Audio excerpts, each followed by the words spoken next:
Caros telespectadores, as nossas melhores saudações. O convidado de hoje, desta especial entrevista, é desde 2017 o Presidente da República de Angola e desde fevereiro deste ano que, pro tempore, assume também a presidência da União Africana. Presidente João Lourenço, muito obrigado por nos receber aqui para esta entrevista em exclusivo. A primeira questão que eu gostaria de colocar ao Sr. Presidente tem muito a ver com a sua versão.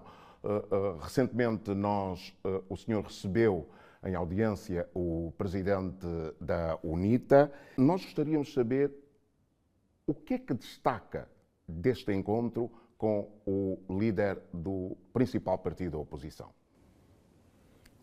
Bom, um chefe de Estado receber o líder da oposição é a coisa mais normal em qualquer democracia. A única coisa que, no caso concreto, é o facto de ter-se passado um tempo considerável sem que nos tivéssemos encontrado. Portanto, ele é membro do Conselho da República, portanto, sempre que há reuniões do Conselho da República participa, mas há um longo tempo que, por razões que eu desconheço, ele não pedia a audiência, talvez porque não julgasse necessário. Portanto, tão logo nós recebemos o seu pedido de audiência, prontamente concedemos essa mesma audiência, onde, como é óbvio, abordamos as questões que têm a ver com a situação política e económica do nosso país. O Sr. Presidente considera que estes encontros deveriam ser realizados com mais regularidade, com menor curto espaço de tempo? Bom, os encontros devem ser realizados sempre que os assuntos assim o justificarem, né? Portanto, eu estou sempre aberto, se tiver que fazer todos os meses, falo-ei, desde que haja matéria que justifique, portanto, haver essas audiências.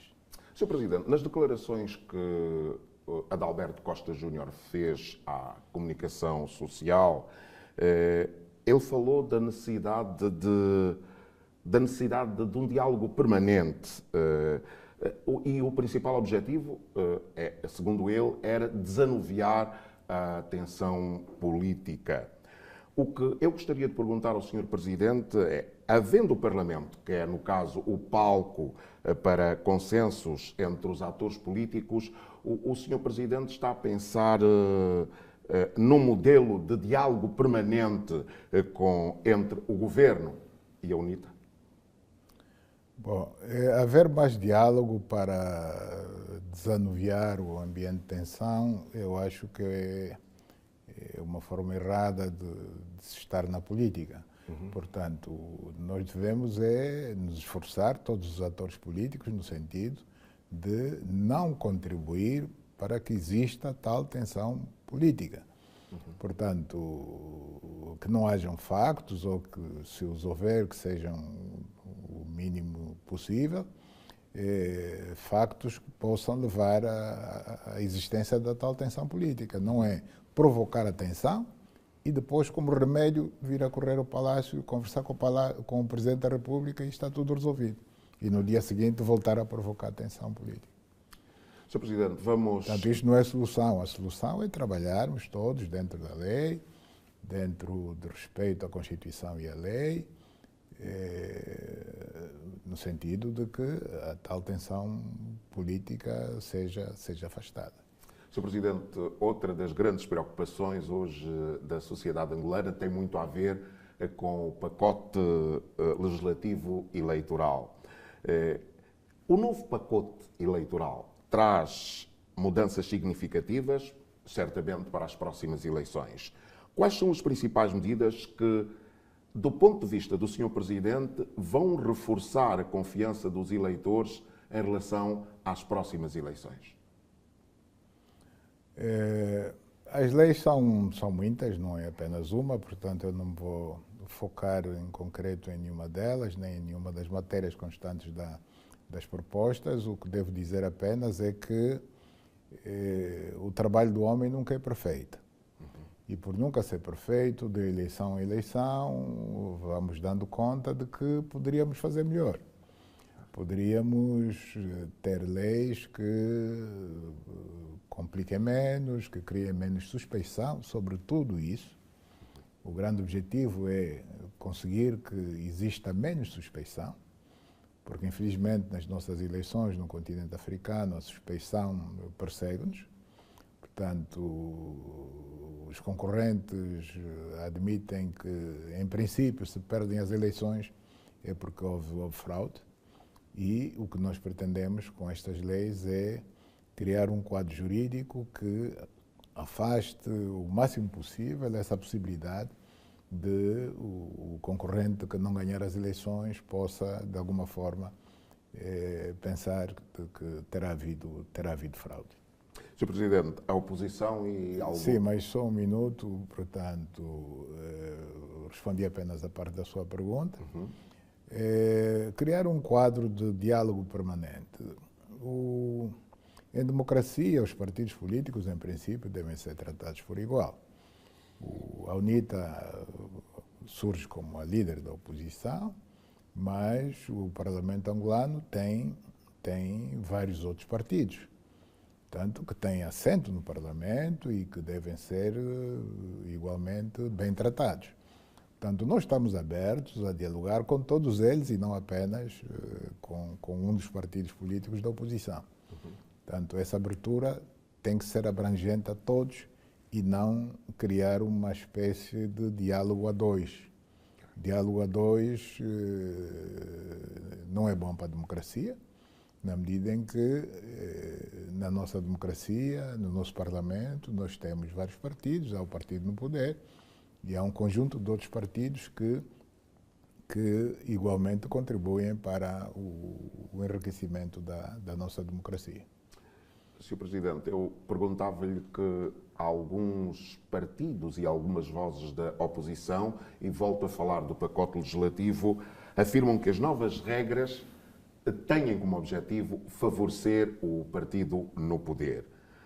O que é que pode o Sr. Presidente... Sim, mas falar assim no ar não ajuda a esclarecer os cidadãos. Portanto, tem que apontar factos, dizer, olha, por exemplo, a proposta A ou a proposta B tem esse objetivo.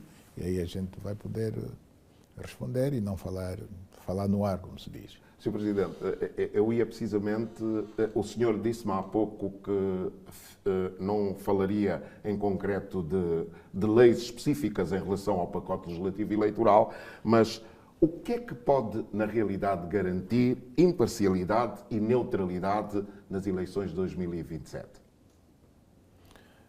O que pode garantir imparcialidade é, portanto, todos termos a possibilidade de contribuirmos para a aprovação das leis que foram propostas e na devida altura, portanto, pormos essas mesmas leis em execução, em funcionamento e dar a possibilidade de não só os partidos políticos concorrentes, mas a própria sociedade civil poder, digamos, acompanhar a sua implementação.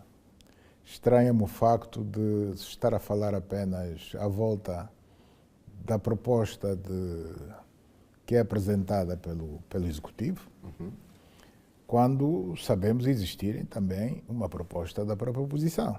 Certo. E dela nada se fala.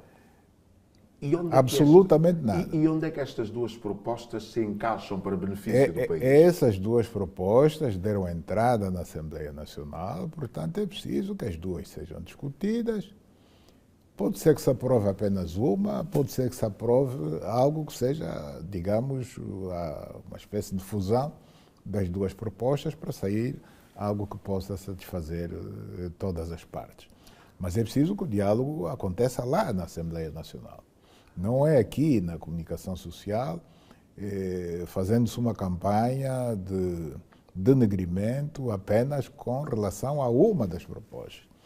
Porque estão na mesa duas propostas e isso nunca se diz. O que se diz é que o governo apresenta uma proposta. Como se fosse proibido o governo apresentar uma proposta, não é proibido. O governo tem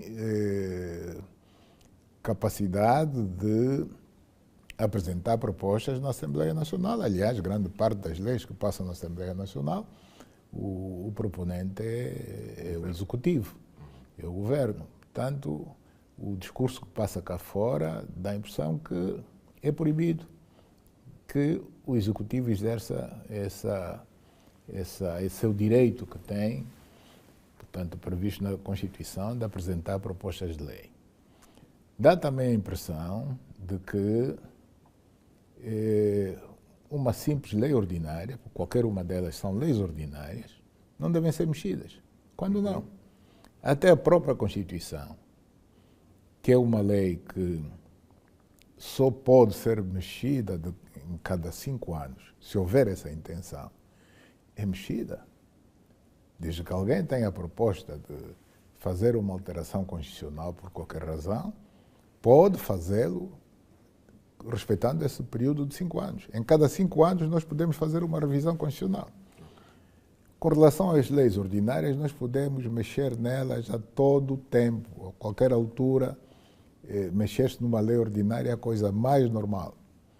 É discutida, bom, se a grande maioria dos deputados entender que sim, que se devem fazer alterações a essas leis ordinárias, elas serão feitas. Se a grande maioria dos deputados entender que não, a proposta morre como começou.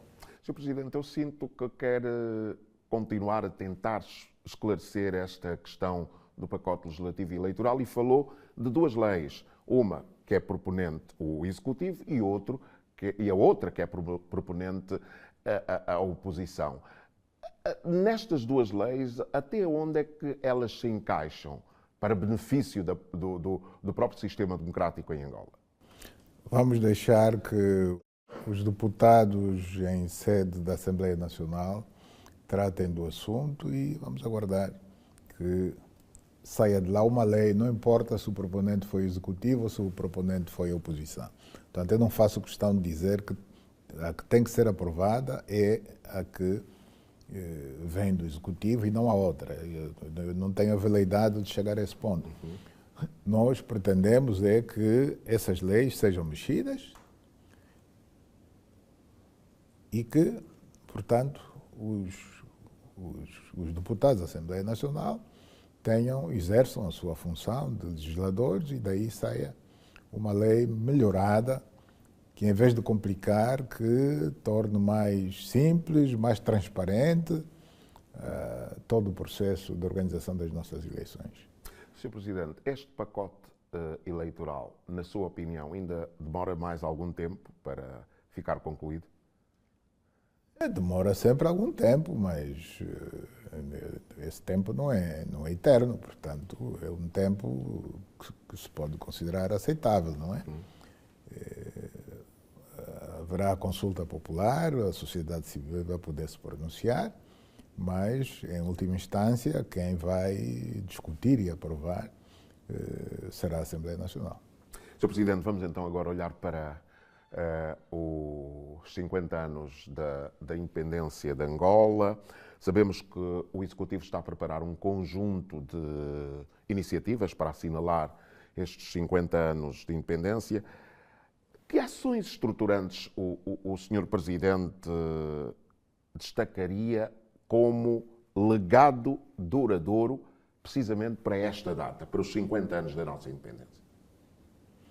Bom, o facto de o país ter conseguido manter a independência, manter a soberania sobre o território, não obstante ter sido alvo de 2 invasões externas, ter sido alvo de uma guerra, eu queria evitar essa expressão, encontrar algo similar, mas é inevitável, um conflito que durou quase 3 décadas, portanto foram exatamente 27 anos.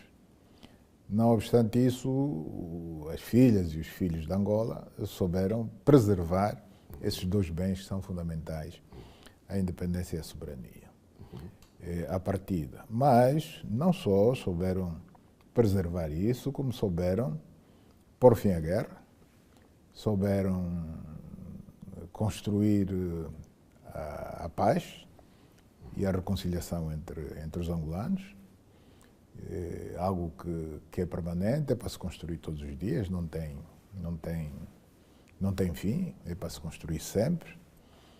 E graças a esse pano de fundo, chamemos-lhe político, nós temos conseguido, portanto, reconstruir o nosso país, reconstruir as principais infraestruturas e melhorar a nossa economia, diversificar a economia, tornar-nos cada vez menos dependentes do petróleo.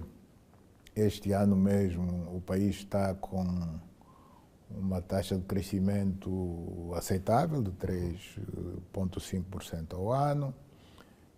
Se considerarmos a economia não petrolífera, estamos com uma taxa de crescimento maior, portanto de 4,5%, uma taxa de inflação de 22%, que, se possível, vamos procurar reduzir, a de desemprego em 29%, o rácio da dívida com relação ao produto interno bruto está muito abaixo dos 100%, está em 63%. Já estivemos acima dos 100% anos atrás, neste momento está em 63%. Portanto, penso que temos razões mais do que suficientes para, neste ano em que fazemos 50 anos de independência, nos sentirmos bastante orgulhosos da nossa independência. Sr. Presidente, que abordagem está a ser adotada para garantir que estas comemorações dos 50 anos da nossa independência sejam vividas de forma a que todos os angolanos se sintam pertences desses 50 anos da nossa independência? Bom, nós temos uma comissão organizadora que gizou um programa de comemorações, programa esse que não exclui ninguém. Portanto, em princípio, todos são convocados, são chamados, são convidados, como quiserem, a serem não meros espectadores, mas partícipes da mesma forma que foram partícipes da história dos 50 anos, também serem partícipes das comemorações dos mesmos 50 anos. Portanto, se alguém se quiser auto-excluir, não pode apontar o dedo a ninguém e vir dizer que se esqueceram de mim. Aliás, os próprios atos de condecorações que estão a ter lugar demonstram bem isso, em que nós não estamos a nos esquecer de ninguém. Estamos a homenagear cidadãos de várias franjas da nossa sociedade, de diferentes estratos sociais, de praticamente todas as profissões, credos religiosos, forças políticas. Não estamos a discriminar ninguém. Portanto, o importante para nós é ser angolano e ter tido alguma forma de contribuição na construção deste edifício que se chama Angola e que, em princípio, Angola Independente, que nasceu em novembro de 1975. Sr. Presidente, acredita que, e voltamos às condecorações, estas condecorações que estão a acontecer este ano podem servir de inspiração para as novas gerações de angolanos, incentivando-os a seguir, por exemplo, o exemplo destes angolanos que, nas diversas áreas da vida do nosso país, deram o seu contributo e que, passados 50 anos, estão hoje a ser condecorados. A questão é, os jovens, como é que devem olhar para isso? Bom, os jovens devem olhar para isso como um exemplo a seguir, um exemplo daquilo que foi feito pelos seus avós, seus pais. Muitos deles não esperavam, mas acabaram por ser reconhecidos. Portanto, é a prova de que a nação sempre reconhece os feitos dos seus filhos.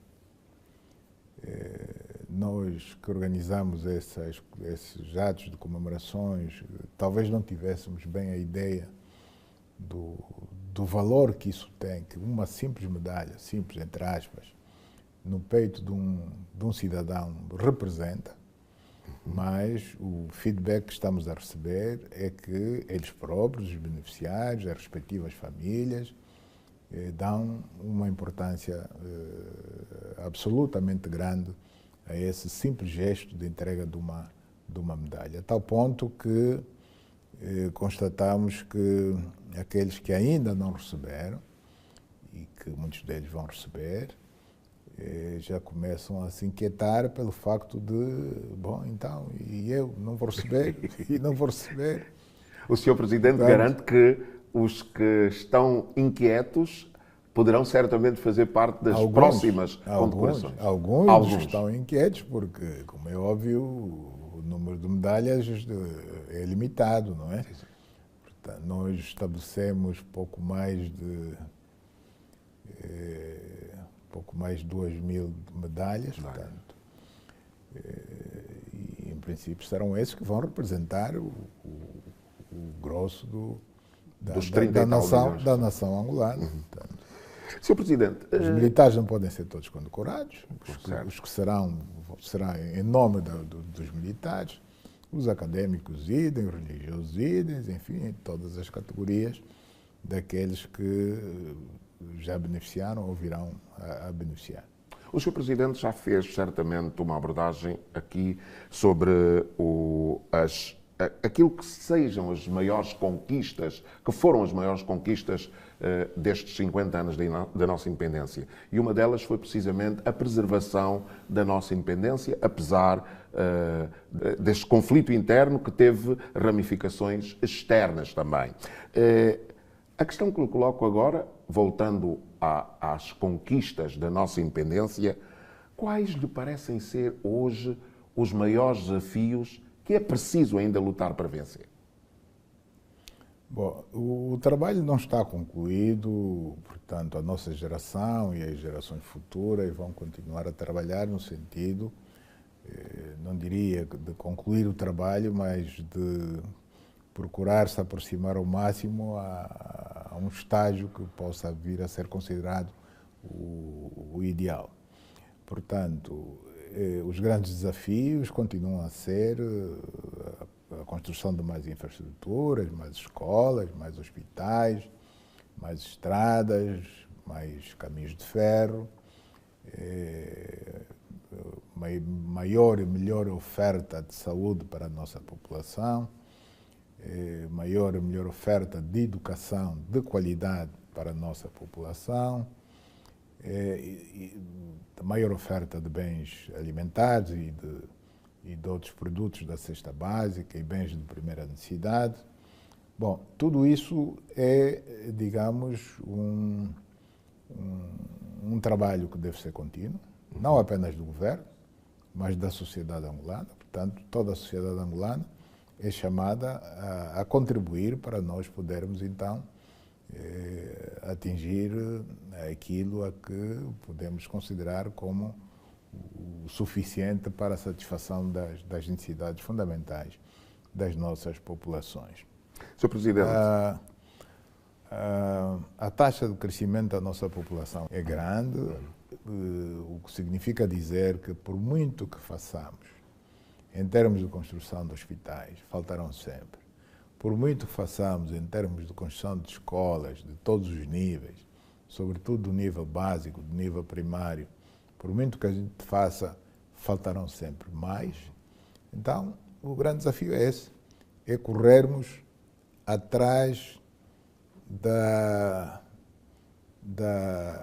procura, para ver se conseguimos permanentemente satisfazer minimamente a procura, porque essa procura é permanente, estamos permanentemente debaixo desta pressão da procura. Portanto, a necessidade de escolas será cada vez maior, de hospitais, de estradas, de emprego será cada vez maior e temos todos que trabalhar para satisfazer.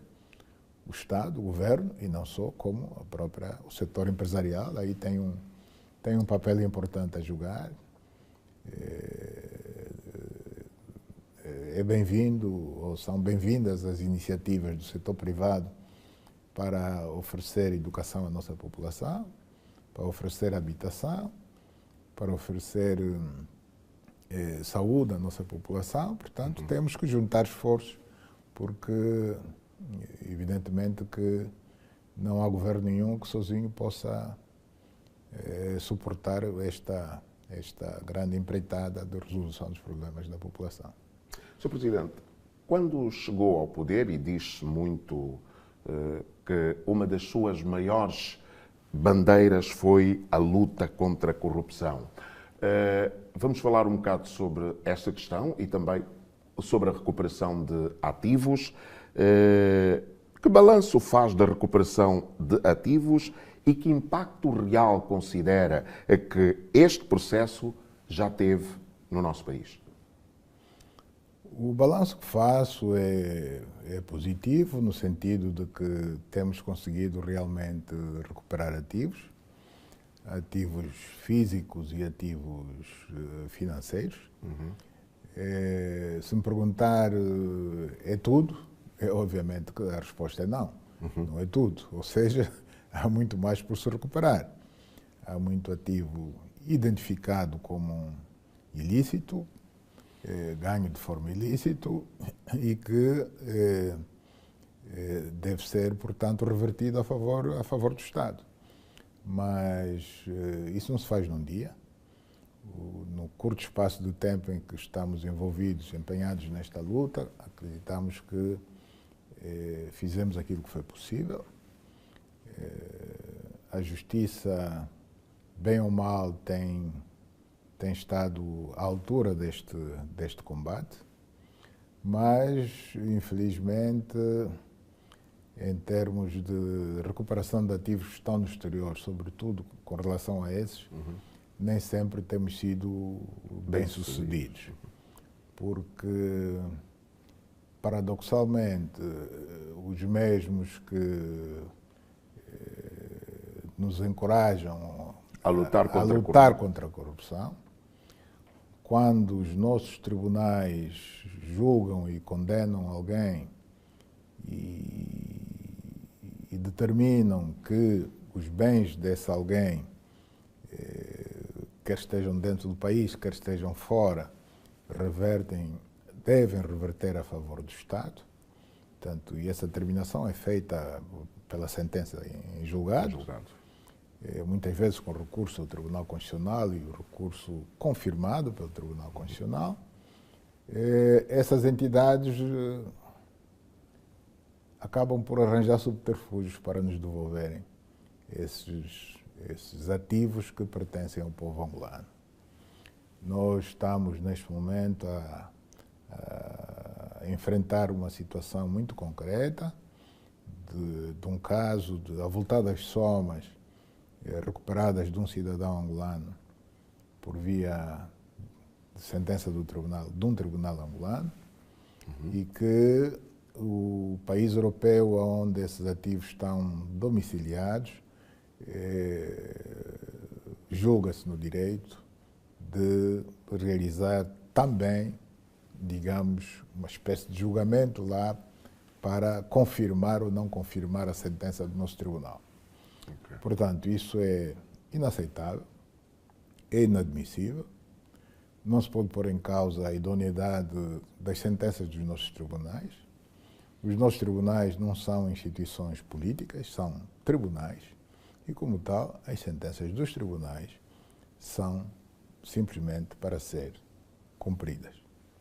Sr. Presidente, hoje, quando se olha precisamente para essa questão da recuperação de ativos, a questão que se coloca é, recuperados esses ativos, de que forma é que esses ativos depois são aplicados na melhoria da condição de vida das pessoas, na atração de novos investimentos e até mesmo na imagem externa que o país tem hoje?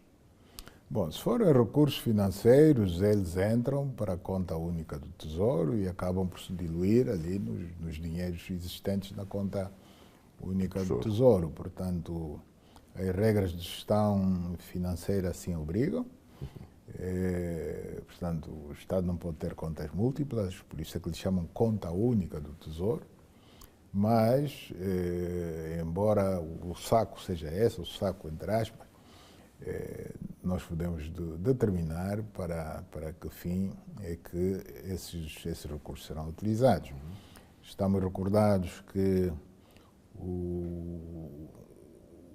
os cerca de 2,0 mil milhões de dólares recuperados de um banco britânico, portanto, recursos do Fundo Soberano, nós tomamos a decisão de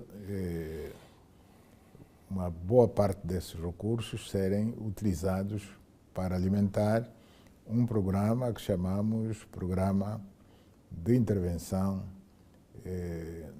dos municípios, portanto, o vulgo PIM. Isso, portanto, está aí, é uma das utilidades, é algo que é visível.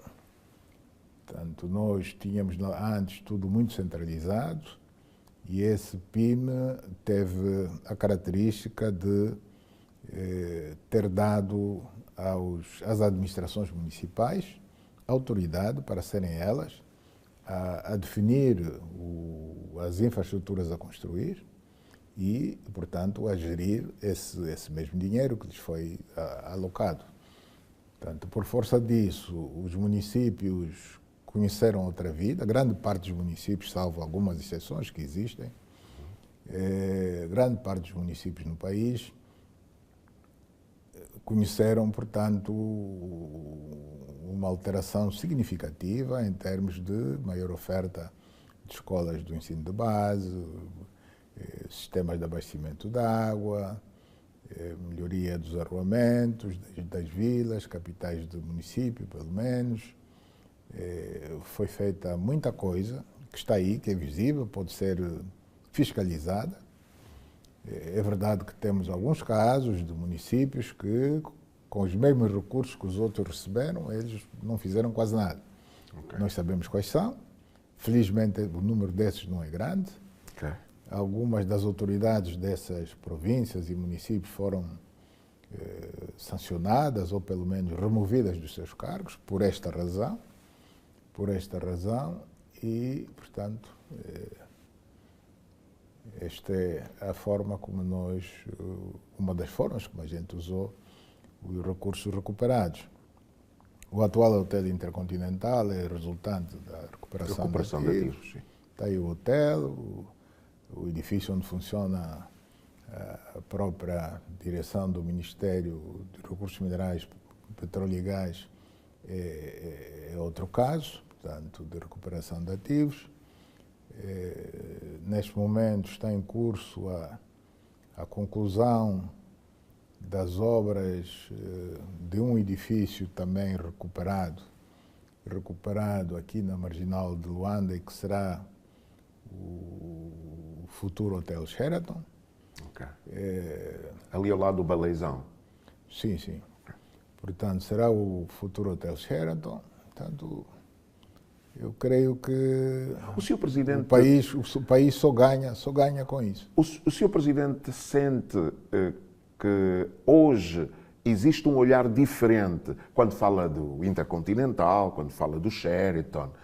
Estamos só a olhar para uma questão que tenha a ver com a rede hoteleira. Sente que os investidores estrangeiros olham para Angola de forma diferente? Eu sinto que sim. E os factos estão aí para demonstrar isso. Portanto, o caso do corredor do Lubito é um desses casos. O caminho de ferro de Benguela sempre existiu. A partir do momento em que tomamos a decisão de abrir o concurso público para a concessão da linha e tomada a decisão de ligá-la ao caminho de ferro de Tanzânia, portanto, para ligar os dois portos, um na parte ocidental do continente, que é o Porto de Lubito, outro na parte oriental do continente, que é o Porto de Dar es Salaam, vemos o interesse que isso despertou, sobretudo no mundo ocidental, na Europa e não só, nos Estados Unidos da América, e que, portanto, vem dando passos muito concretos para que este sonho adormecido se torne realidade tão cedo quanto possível. Este mês mesmo vamos realizar em Roma um encontro com a Presidente do Conselho de Ministros italiano, a senhora Giorgia Meloni, e a Presidenta da Comissão da União Europeia, a senhora Ursula von der Leyen, para, no quadro do chamado Plano Mattei, se mobilizarem recursos para injetar neste projeto do Corredor do Lubito. Sr. Presidente, desde fevereiro que o senhor assume também pro tempore a União Africana, para si, quais são os grandes desafios e as grandes prioridades de Angola, refiro-me a Angola, enquanto líder da União Africana, particularmente neste contexto em que existem múltiplos desafios no continente? Bom, o continente tem, sobretudo, a meu ver, três grandes desafios. Por ordem de prioridade, eu diria que o principal desafio tem a ver com a paz e segurança. A necessidade de pormos fim aos múltiplos conflitos armados que o continente conhece e que, lamentavelmente, em vez de terem uma tendência de reduzir, antes pelo contrário, têm uma tendência de agravar-se. Portanto, há uns anos atrás, quando falávamos de paz e segurança, estávamos preocupados apenas com a situação na região do Sahel, com a queda do regime de Gaddafi. Certo. Portanto, a Líbia tornou-se no mercado aberto de venda de armas e portanto, facilitador do surgimento de movimentos terroristas, que acabaram por afetar parte daquela região do Sahel, começando pela Nigéria, com o Boko Haram, mas rapidamente se estendeu para os Camarões, para o Tchad, para o Níger, para o Mali, para o Burkina Faso. Portanto, repito, aí há uns anos nós estávamos preocupados sobretudo com esta região, mas rapidamente as nossas preocupações se viraram para outras, para a África Central, por exemplo, para a região dos Grandes Lagos. Estou-me a referir à situação no leste da República Democrática do Congo, a situação no Sudão, a situação no Sudão do Sul, a situação em Moçambique, no nordeste de Moçambique, na província de Cabo Delgado, a situação na Somália. Portanto, são muitos os conflitos e guerras prevalecentes no nosso continente e, portanto, como presidente pro tempore da União Africana, sem sombra de dúvidas que a principal das preocupações tem a ver com paz e segurança. Porque sem paz e segurança não se pode falar de desenvolvimento, não se pode falar de economia. Chegados aqui, a segunda preocupação nossa, portanto, prende-se com a necessidade de desenvolvimento do nosso continente. Mas o desenvolvimento, em princípio, vem sempre ligado a infraestruturas. Nós temos o exemplo de Angola, tão logo terminou a guerra, a principal preocupação foi conseguir financiamento para a recuperação ou a reconstrução nacional. Certo. Reconstrução no sentido de recuperar ou construir de raiz infraestruturas. Portanto, a dimensão do continente é uma questão de extrapolar o que se passou em Angola e o que se passa no continente. Portanto, o continente carece de infraestruturas de todo tipo, estradas, autoestradas, caminhos de ferro, portos, infraestruturas de telecomunicações, infraestruturas de energia e de água, mas particularmente de energia. O nosso continente é um continente essencialmente agrícola, Certo. não apenas porque da nossa tradição, vem dos nossos ancestrais, não apenas por isso. A nossa intenção, o nosso desejo é ultrapassarmos esse estágio e tornarmos-nos num continente industrializado. A exemplo do que é hoje a Europa, é hoje a Ásia, começa a ser a América Latina. Também a África tem a ambição de se tornar num continente industrializado. Mas para haver industrialização tem que haver energia. E energia suficiente. É uma aberração que o continente tem rios de grande caudal e queda suficiente para a construção de aproveitamentos hidroelétricos para a produção de energia, mas se alguém sobrevoar o continente à noite e lá de cima olhar cá para baixo, só vê escuridão. Ou seja, para a dimensão do continente, o que está iluminado é ínfimo. Portanto, precisamos de investir fortemente na produção e distribuição, transportação, distribuição de energia elétrica, se queremos ver o desenvolvimento do nosso país, se queremos no nosso continente, se queremos ver um continente que,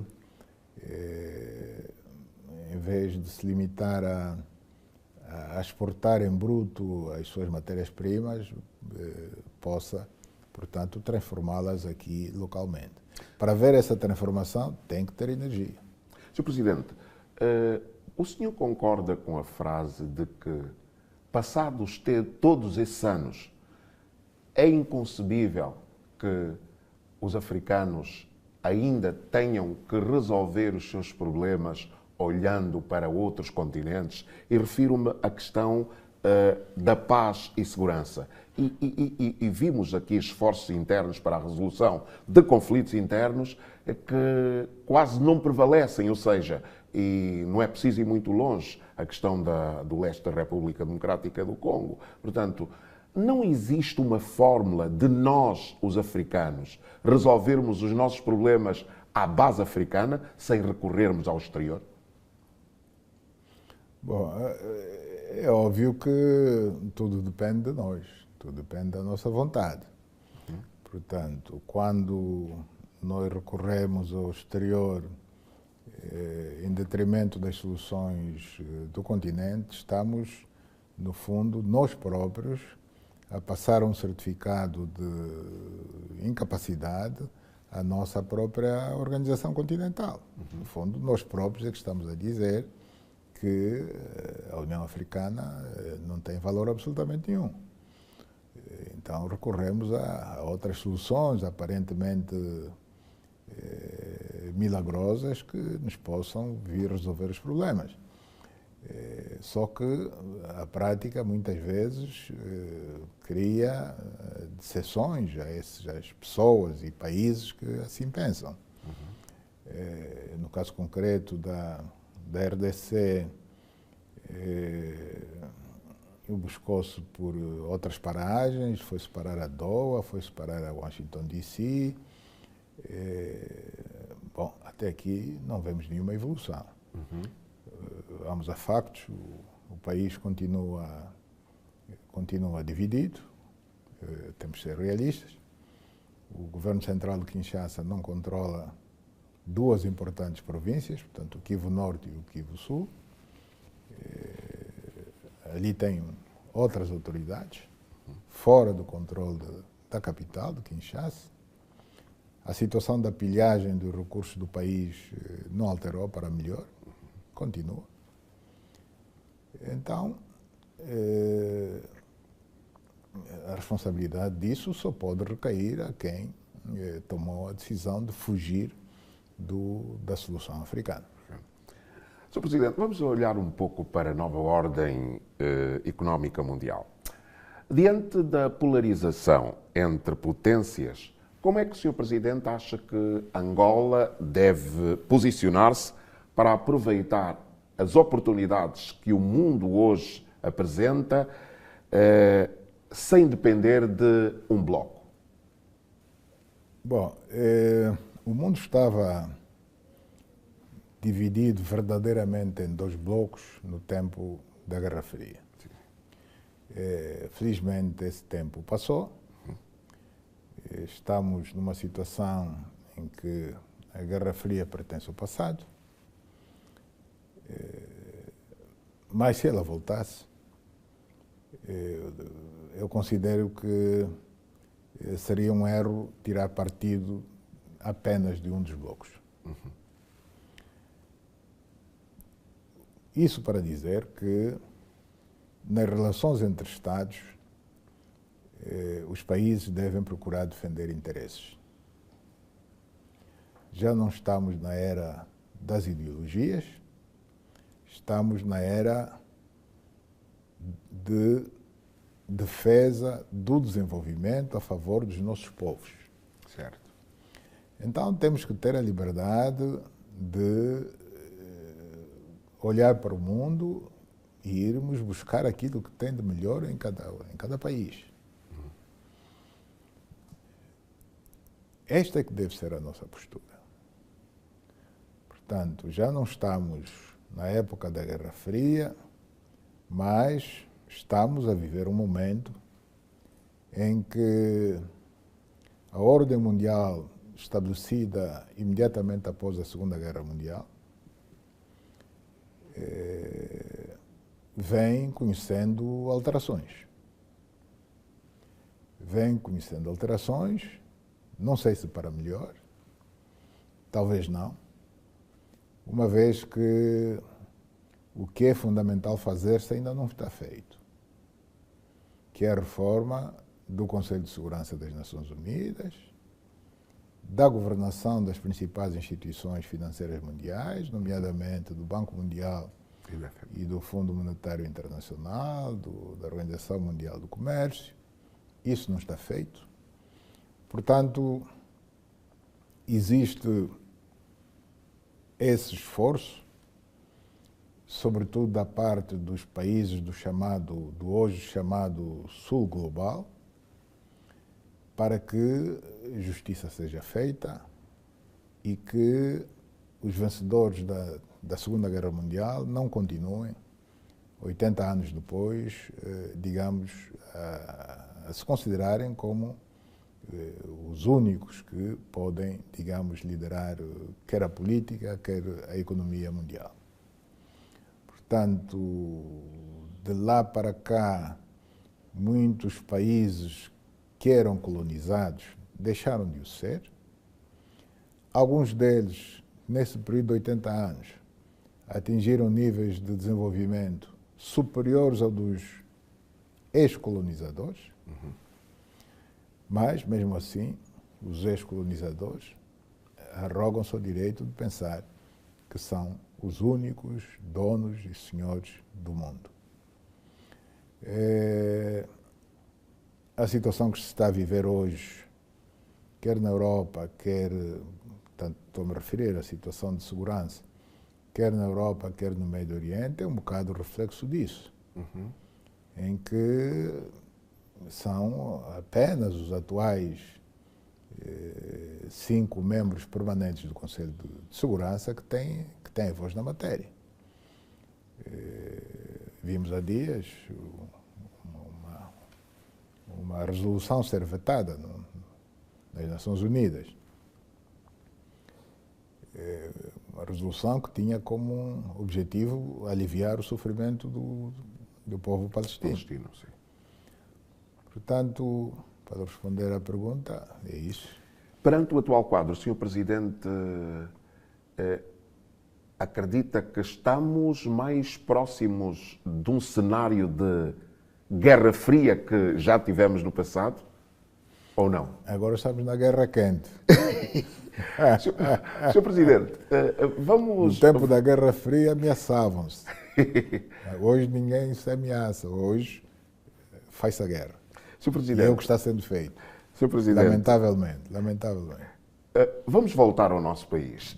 Nós estamos praticamente no fim desta entrevista, mas eu não gostaria de terminar sem questioná-lo sobre uma frase que hoje fala-se muito. O povo é o meu patrão. O que é que o senhor queria dizer com isso?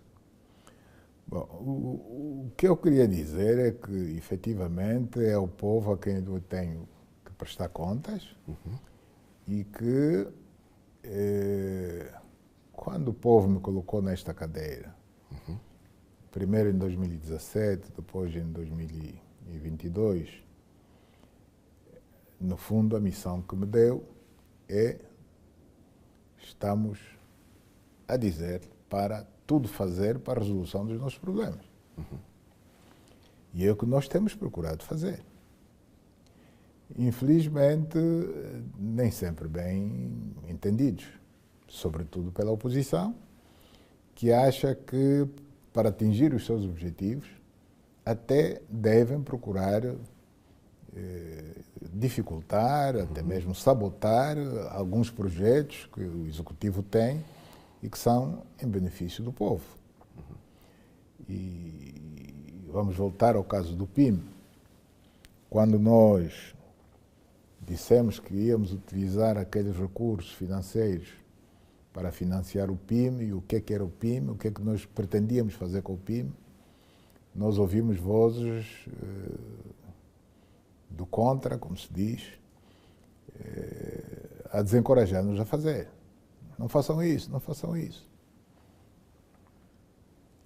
Estão a comprometer o futuro das nossas crianças. Era esta a argumentação usada. Bom, você não pode ter, você como pai, não pode ter um pão na cozinha, na despensa, a apanhar bolor, porque estou a guardar esse pão para o meu filho que ainda nem foi concebido. Certo. Quando o filho que está ao seu lado está a chorar por pão. Certo. Você tem um pão aí ao lado.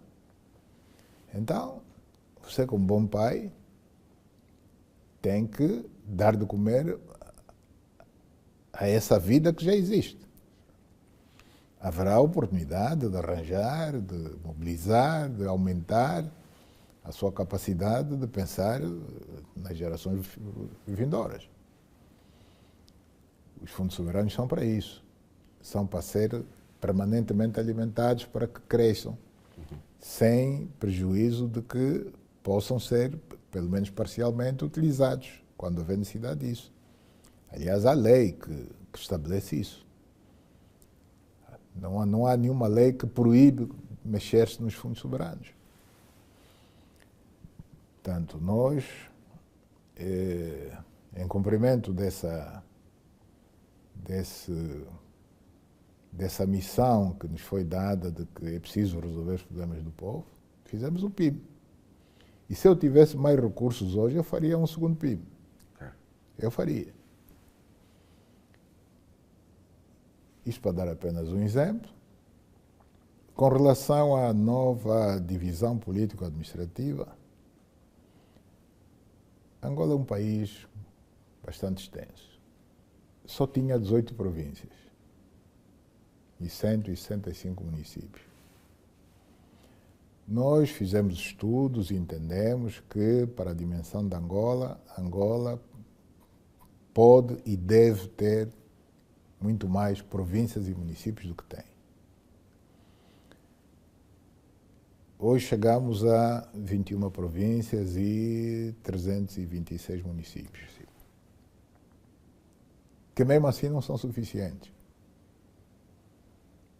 Ainda temos províncias grandes.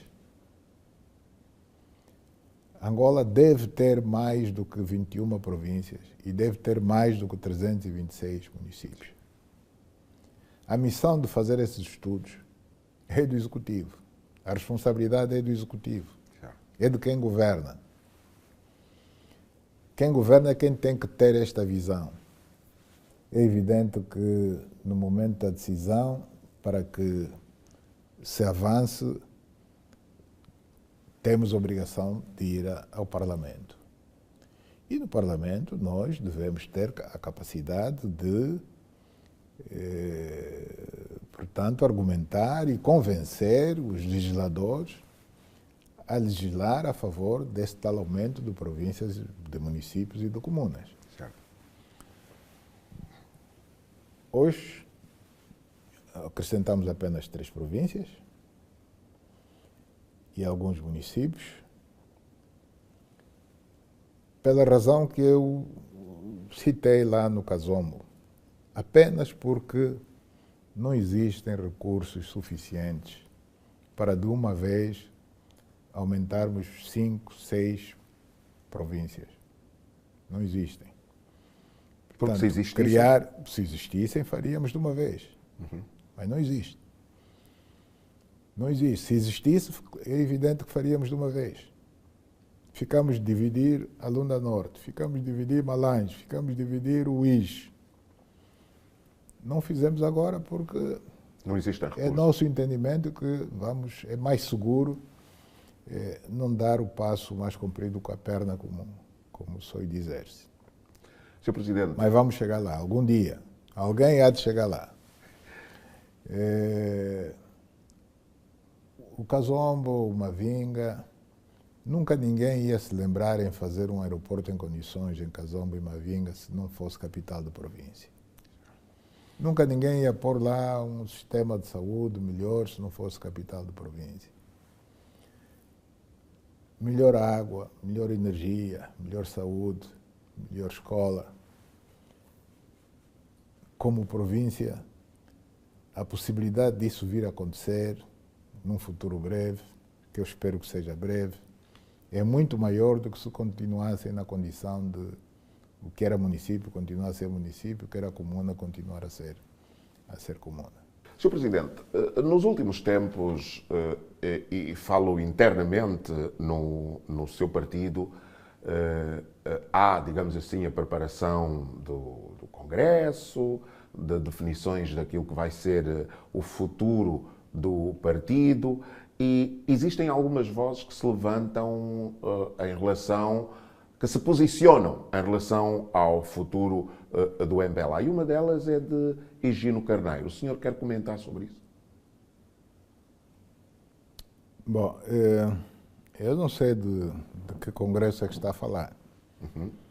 Portanto, nós realizamos um congresso extraordinário recentemente e, em princípio, só teremos um outro congresso no final do próximo ano, que obviamente será ordinário. Portanto, a falar de congresso agora, eu fico à procura do tal do congresso e não encontro, né? Não encontro.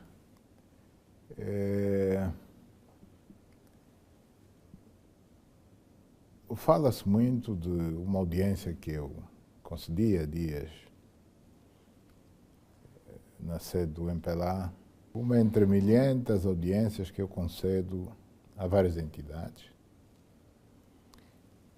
e que, com relação à maioria das quais, nós não publicitamos.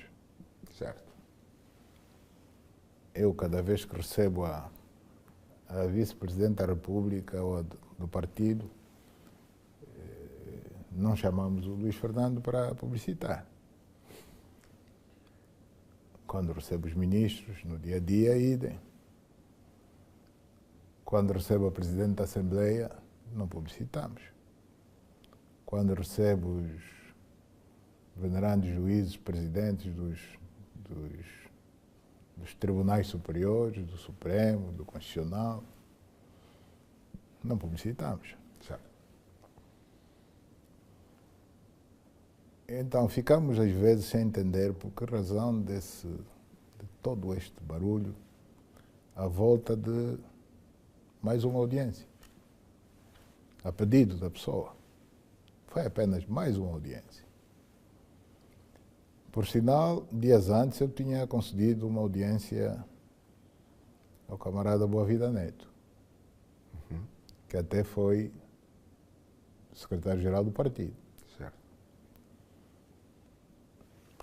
Ninguém publicitou, ninguém veio a público considerar essa audiência como algo de espetacular. Certo. Então ficamos bastante perplexos quando se diz que o Presidente da República reuniu-se com... Não, eu não faço reuniões com uma pessoa. Uma audiência não é uma reunião, é uma audiência. Vamos chamar as coisas pelos seus devidos nomes. Eu não fiz reunião com ninguém. Eu concedi uma audiência. E aqueles que julgam saber tudo, até o que se passa para além das paredes, deviam saber que nessa audiência havia testemunhas. No entanto, omitem isso. Estavam 3 membros do Biro Político. 3 membros do Biro Político assistiram a essa audiência. Por que não falam disso? Certo. Por que omitem a verdade? Quer-se procurar passar a ideia de que nessa audiência houve o entendimento de que o camarada tem luz verde para concorrer, para começar a corrida. Eu quero dizer de forma muito clara de que isso não é verdade. E não é verdade pelas seguintes razões. E eu vou lhe fazer uma pergunta assim. Você que é o meu entrevistador, mas se me quiser ajudar, responda a minha pergunta. Agora, no mês de junho, se vir alguém a correr pela cidade de Luanda e que, uma vez interpelado, lhe disser que já está a correr a São Silvestre e que vai correr até cortar a fita aqui nos coqueiros a 31 de dezembro do corrente ano, o que é que o Ernesto pensaria dessa pessoa?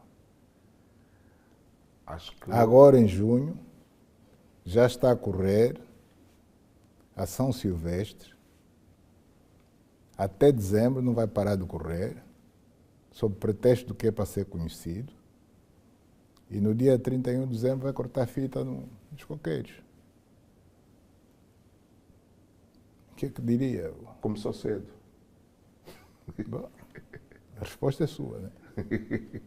A resposta é sua, não é minha. Começou cedo e que provavelmente ou não chega lá, não chega a dezembro, ou vai chegar mais morto do que vivo, né? E em desvantagem com relação aos outros que vão começar no tempo certo. No tempo certo, sim. Isto é o raciocínio lógico. Eu só estou a fazer o raciocínio que é lógico. Uhum. Não é preciso estar na universidade para se fazer esse raciocínio lógico. Portanto, ou seja, nesse encontro não foi dada nenhuma luz verde, não houve nada disso, portanto, tudo que veio depois das 4 paredes, portanto, não é verdadeiro. Eu, enquanto presidente do partido e o próprio partido, neste momento não apoiam ninguém, absolutamente ninguém. Portanto, o senhor ainda não tem... Uma das razões é essa que eu citei. Uhum. Nem eu, nem o partido, apoiamos absolutamente ninguém. O MPLA tem as suas regras e é um partido muito maduro. Muito maduro, é um partido que tem democracia interna. E por ter democracia interna, é adverso àqueles que se apresentam como sendo especiais, como sendo super militantes, super generais, sobretudo quando, na realidade, se vem a constatar que não são nada disso. Porque é fácil ir-se à história de cada um e a gente refazer a cronologia de tudo quanto essa pessoa fez, de bom e de mal, ao longo do tempo. Isso é fácil, é a coisa mais fácil. E muitos de nós ainda estamos aqui, ainda estamos vivos. Sabemos o que é que cada um fez. Portanto, quando aparece um militante nosso, que se apresenta como super militante, super general, predestinado a ser Presidente da República, é algo que a gente considera de muito grave. Porque aqueles que andam a dizer que não há democracia interna no MPLA deviam entender que o apresentar-se como predestinado é que é matar a democracia interna no MPLA. Quando alguém se apresenta como predestinado, a mensagem que está a passar aos putativos outros candidatos é que não vale a pena vocês concorrerem, estão a perder o vosso tempo porque o destino já me predestinou. Já definiu o meu futuro e o futuro da Angola. O presidente da Angola vou ser eu. Então vocês estão a perder dinheiro, estão a perder tempo, nem sei se vale a pena fazer eleições. Esta é a mensagem que está a passar no fundo. O Estado nem sequer devia organizar eleições, está a perder tempo. Vai organizar eleições, mas por quê? Se o destino já definiu que o Ernesto é que vai ser o futuro presidente. Então só temos que arranjar a cadeira confortável para o Ernesto sentar. Definitivamente, Sr. Presidente, não há até ao momento, da parte do MPLA e da parte do Sr. Presidente, ninguém como o candidato. É óbvio que não. É óbvio que não há. E todo aquele que tentar passar a ideia de que tem a minha bênção para poder começar a corrida agora ou mais tarde, eu vou desmentir publicamente como estou a fazer agora. Sr. Presidente, o senhor acorda e dorme pensando no seu povo e na criação de condições para que possamos todos viver num país onde cada um de nós possa acordar, ter algo para comer, ter saúde e ter certamente condições de viver num país que se pode chamar verdadeiramente Angola? Não tenho outra escolha, porque caso não quisesse viver esta situação, teria preferido não aceitar ser Presidente da República. Teria sido mais honesto da minha parte. A partir do momento em que aceitei, tenho plena consciência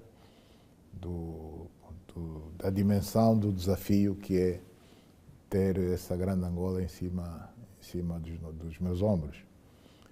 É um desafio grande, é um desafio que é diário, é um desafio permanente, em que lhe obriga a trabalhar quase que 24 sobre 24, sábados, domingos, feriados, estando em Angola ou estando fora de Angola.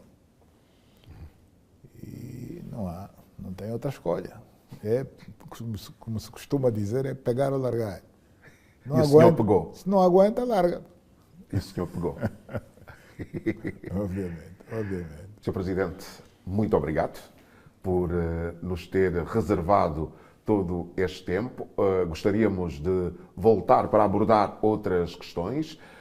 É o que, desde já, pedimos esta anuência para que agora, com mais regularidade, possamos estar aqui para ouvir de si, na primeira pessoa, o que é que pensa, sobre o país, sobre o continente africano e também sobre o mundo. Okay, e foi assim a entrevista com João Lourenço, o presidente da República de Angola. Saudações.